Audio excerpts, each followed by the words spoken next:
So I ask, could that cauldron of infernal depredation be to some small measure the results of cultural idolatry?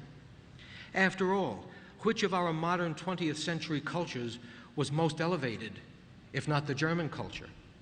Hitler, we're told, could quote Schopenhauer from memory.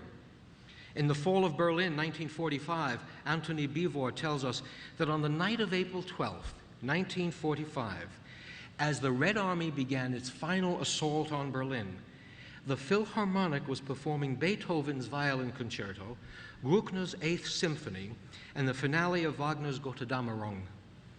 After the performance, he goes on, the Nazi Party had organized Hitler Youth members to stand in uniform with baskets of cyanide capsules.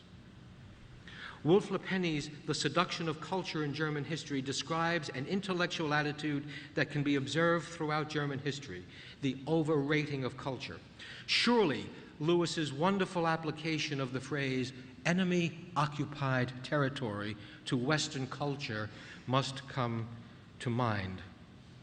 To be sure, we have witnessed cultural idolatry before, but it seems the differences of degree that mark the 20th century have added up to a difference in kind.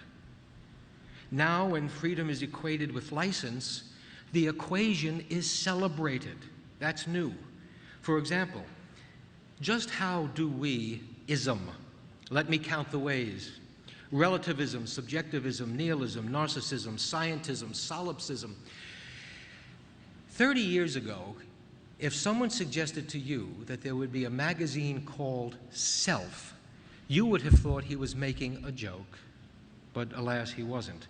Madonna is praised not as a singer or dancer, but as a self-inventor. Emotivism and sentimentalism and the belief that technologism plus scientism equals progress. I understand these may be no more than twitches, instances of a sort of cultural Tourette syndrome. But they take their massive toll, and we pass them on. After all, that is what education does. It transmits. In short, John Dewey, such a good man too, has won. The function of education, he argued, is to challenge the received notion of Western civilization, such as Judeo-Christian religious belief, since religion is socially dangerous, he said, seeking as it does to mold conduct in light of norms beyond temporal society.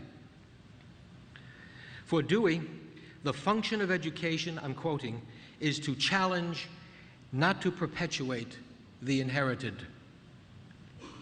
Has Lewis's great divorce ever been greater? How has man not been abolished? Baby boomers are still babies, and they are booming still.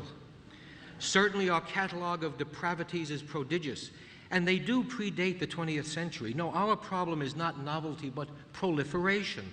Mass adolescence plus mass technology has equaled a massively misshapen landscape.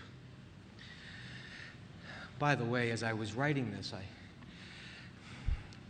was reading the Bible that I bring along with me, and it occurred to me that I'm sounding very, very much like Jeremiah. So